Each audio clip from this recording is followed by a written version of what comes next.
Larson, guys. He's been granted a waiver for missing the start of the Coca-Cola 600. There was a lot of talk about this, because obviously he was running the Indy 500.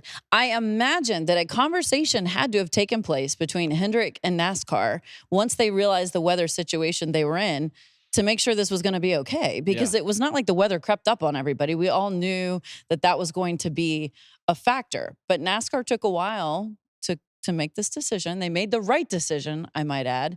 But it's just this waiver conversation continues to get interesting. And it's not saga. The saga ended with everything that everything that happened with Kyle Larson was great for racing. Not only was it great for NASCAR and great for IndyCar, but it was great for racing in general with all the storylines and all the effort and all the time. Not only Kyle Larson, McLaren, Hendrick Motorsports, all the people. I mean, there were millions of dollars spent on this particular situation. Kyle Larson landing in a helicopter back at the 600, running across the racetrack to get back in his car for nothing other than the show.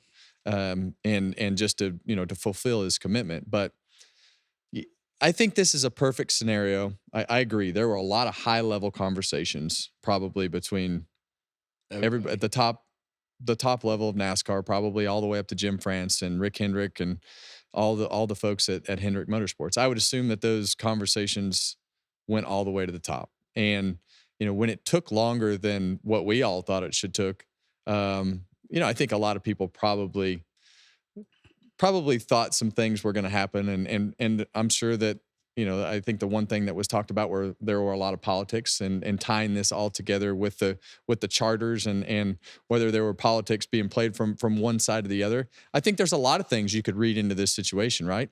But when you listen to Elton Sawyer talk, really what was happening is they wanted to make sure they were thorough, to make sure that they made the right decision, to put themselves in a position to make sure they had dotted all the I's and crossed all the T's, because this is a pretty high level decision of everything that was going on from the waiver standpoint. But I think that the best thing that came out of this is Kyle Larson got the waiver as he should, and I think it's, as I've said, it's time to talk about whether the waiver is right. I think when you look at the points that Kyle Larson has, he missed a race. He's still second in the points. He's still in the championship hunt. I know that this is put in place for injuries and different things like that, but I'm not a believer in the body of work not being the same for everybody, right? So if you're sick or injured and you can't get in a car to start the race, it's terrible luck. It's terrible timing. It's terrible situation. But is it still fair to the guy that's put in the whole body of work, that's made it to every race and been there every week with his team to be able to succeed by being there every week? Yeah, there are risks. There are risks to snowboarding. There are risks to running other series. There are risks to running in the race on Sunday. And no matter what that risk is, there's always going to be risk in everything that you do. Sometimes it's not your year. But I look back to 2015. Kyle Busch won the championship. We finished second. We had the dominant year and got beat by a guy who missed 8 races, 7 races, whatever that was. I don't know. Is that fair? I don't know. Is it not?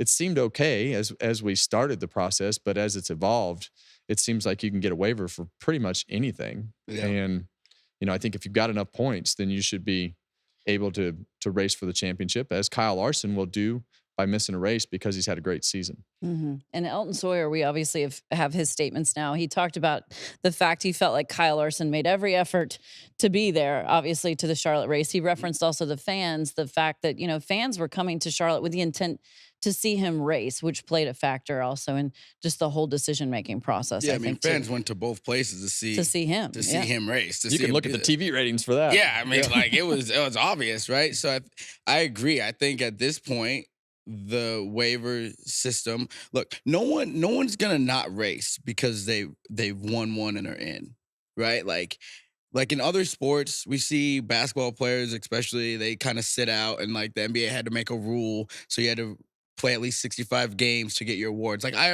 understand that, but our guys are not gonna sit out because you can't. There's only 38 races, and you have sponsorship obligations, and like no one's just gonna sit out, because if you do, you're gonna fall behind. You can't sit out a couple weeks and then roll up for the playoffs and think that you're gonna go out and beat all these guys. Like we just talked about it with late model racing.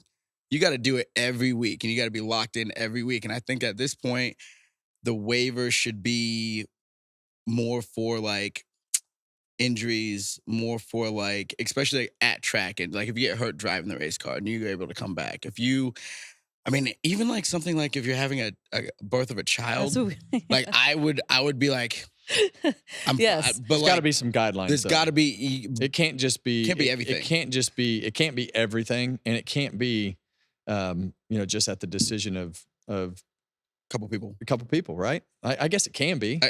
Everything else is, but yeah. But I think it's in. I like strong leadership. Like I like the days when NASCAR ruled with an iron fist. I love those days.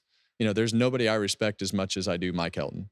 And Mike Helton, he led this thing with an iron fist, and it's become not the same with as far as that goes. Being able to lead as hard, as Mike did, but we respected him, and we had he had a lot of authority on what he was doing. So I think it's just got to be more clear. Do we need it? Yeah. I don't like the waiver. I don't at. like it at all. Like I don't like it Okay. for injuries. I don't like it for. I don't think it matters. Childbirth. I don't like it for anything. Do we need the waiver? I think that's where we're at, because if you don't have it, what's going to change? Yeah.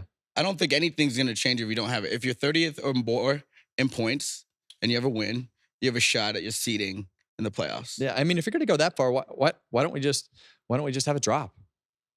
Why didn't everybody just get one drop? If you're going to make it okay for one guy to miss a race, why is it not okay for the guy that races all the races to get rid of his worst one? Yeah. Why is that not okay? So is that the solution? We're coming to I don't this know what the conclusion? solution is. I'd like Okay. simplicity. Yes. I like simplicity It's of pretty who gains open-ended. the most points. The top 16 guys that gain the most points, they get into the playoffs.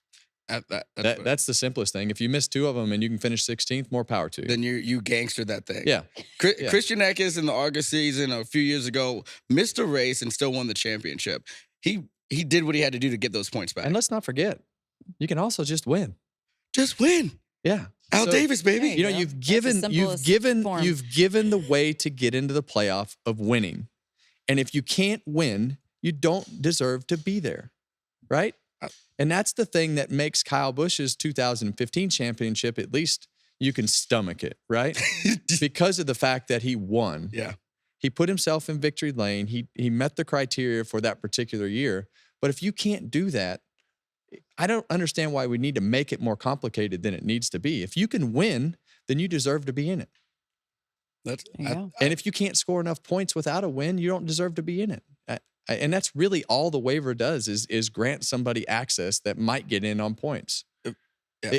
And the guys who can get in off of winning usually win.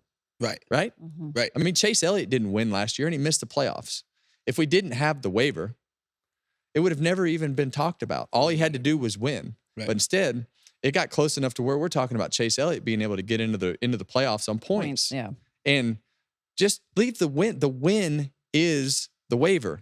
There you go. The win is Win. the waiver. Put it on a t-shirt. Put it on a t-shirt. Make a That's new it. slogan. The win is the waiver. Kevin has just solved the riddle here. Hey, race fans, thanks for watching our video. For all NASCAR on Fox News, content, and the best clips from Fox Sports, be sure to follow and subscribe to our channel.